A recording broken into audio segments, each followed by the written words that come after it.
Ominous, isn't it?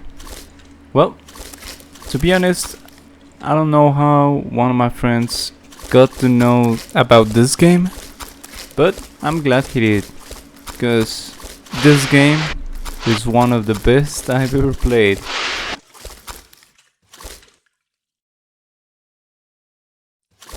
And I'm being completely honest with you when I tell you this is the actual beginning of the game. This is what you get when you first open the game. So this is no kind of tutorial I went over on my own volition, but it was actually what I got at the first moment when I opened the game. And well, I gotta say, the game has incredible movement, lets you be kind of this speedy character, and the shooting, well, it's great also. Well, this is all lore, kind of. If you want to watch it, you can slow down the video, but this is not the purpose of this video. But after all of that, well, I gotta say, what the heck is this game? What am I playing?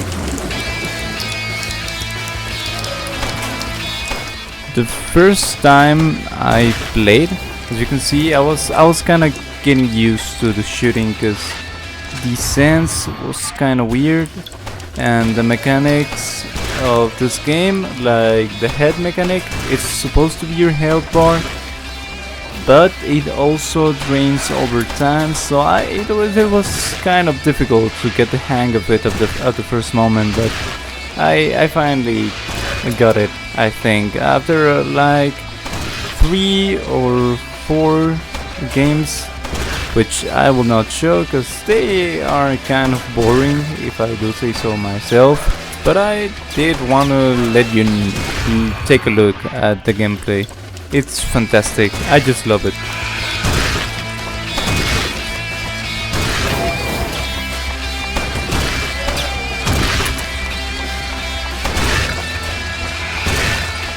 And by the way, for some reason, when you play this game, maybe it's not noticeable in the gameplay on the video, but when you play this game, while you're playing it, it feels like you're playing for ages. I guess because of the monotony of the walls and the environment, like it's all painted in the same color, and the rooms don't change that much. It's just like these same hallways and kind of big rooms like this one. And for some reason, because of that, you kind of get fatigued.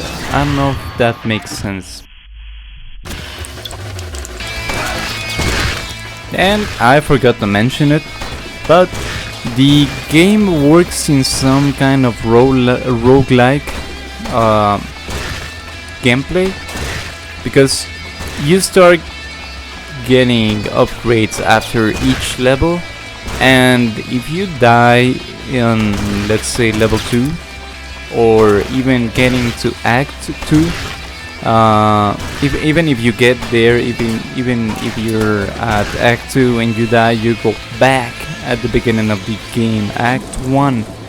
So I guess that's also why maybe it's kind of tiring to play the game, because you're playing in this like weird place, this really monotonous place, and you kind of get used to it, but at the same time you don't. I mean, it's kind of weird to describe it.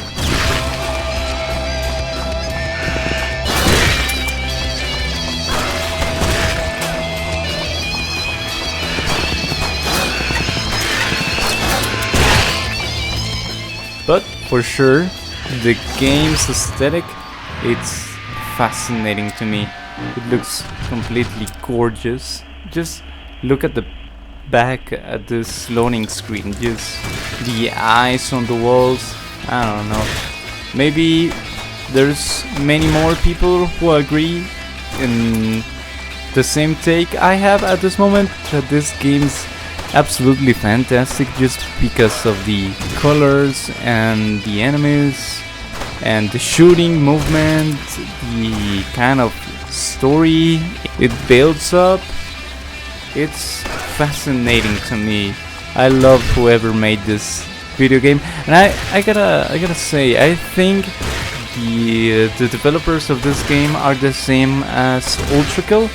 You can look it up, but basically Ultra Kill is like this game or Post Void, but in Doom fashion, if that makes sense. You just come from hell, just like Doom Guy does, and well, you just shoot every goddamn demon on the game.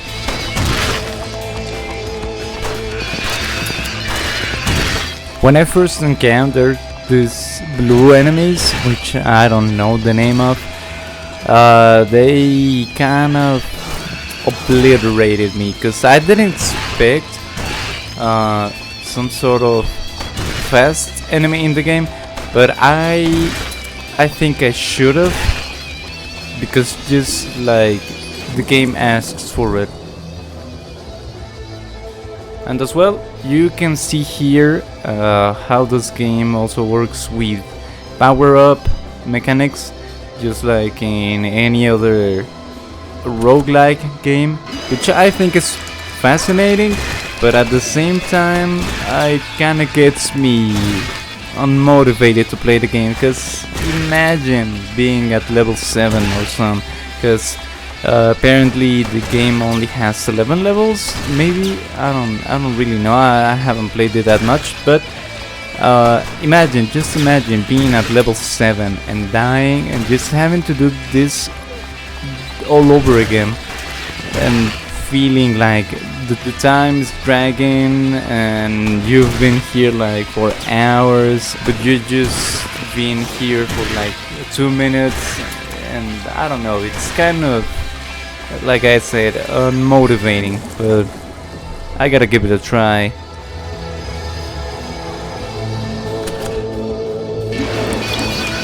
What this game doesn't do is it's tell you what enemies are and what not. So when I got to this point, I was really confused. Like, there were some new enemies I didn't know, and the place was kinda different, and I even got to this point where I saw this, I don't know, door, which you will see later, but it did really confuse me a lot. So that's, I don't know, like a damn part to the game, because I wish I did know what the heck was going on before going into any other act or whatnot. But I guess it's the story purposely based. Maybe it is, but I kinda dislike that, even though I got used to it.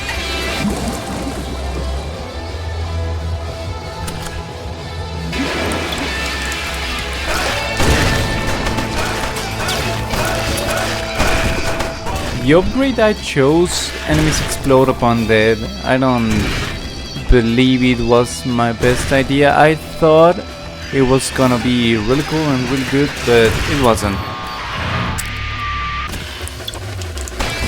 And then my buddy Doomslayer, do you remember this guy? Travis Bickle! Yep, Travis Bickle, it's actually him. And well, he was at my place, so well, it's his game actually, through Steam Family. Well, my friends and I included made a family, the Steam Family, and we actually lent so many games to each other, and this is Doom's copy of the game, so it was just fair that he got to play his game.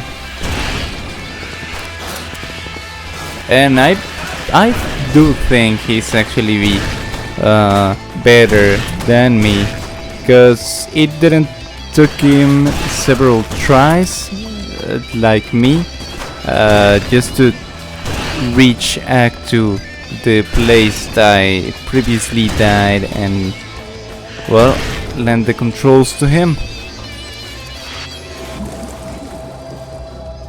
What's fun though, is that we were actually discussing which power-up was better, just to like keep yourself a lot more time alive.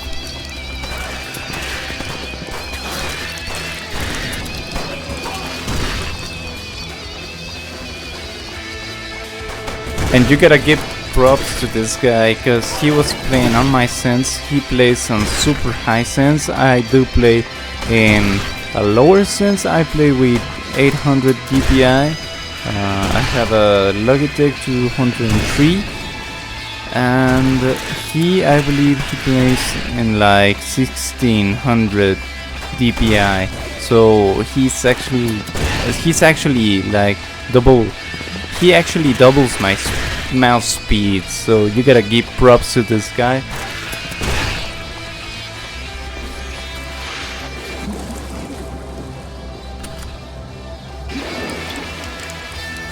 And as you can see, he made it to Act 2.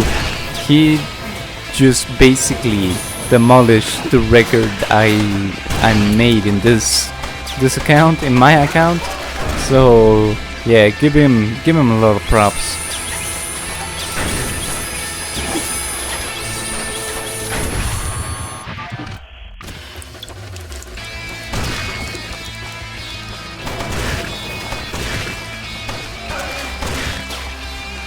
You can tell he's chill by this easy shots he's taking on these guys.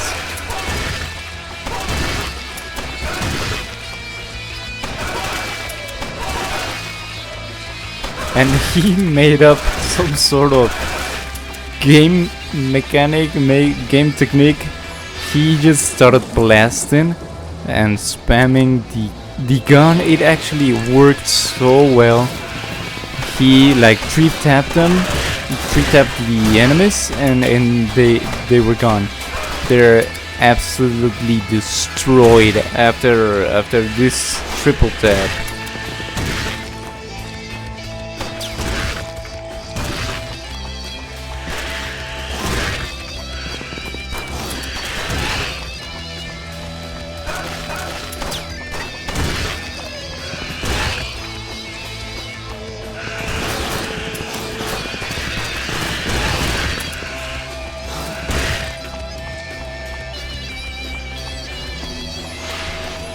And as he was getting closer and closer to Act 2, I was getting a little bit nervous, because as I have already mentioned several times in this video, you kinda lose sense of time and lose all track of time.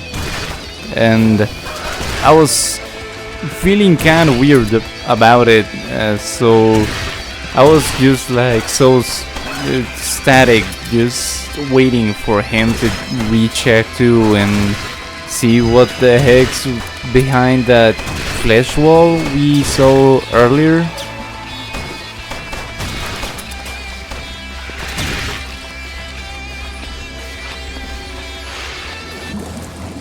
And well, he did. He reached it, but it was just a matter of time. He got to that weird door.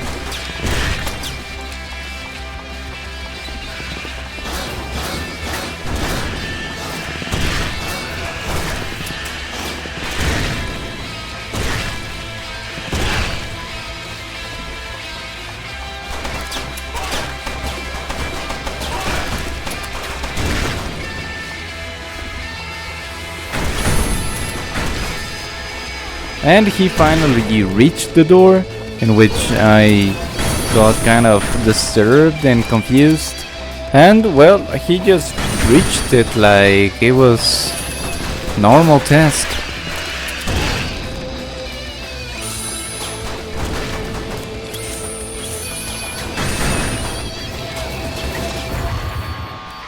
But they got the best of him, and we were so tired we just had to leave it, cause as you can see, it was 2 minutes and 40 seconds, and it felt like an eternity. So we were done with the game for today. Don't restart, brother.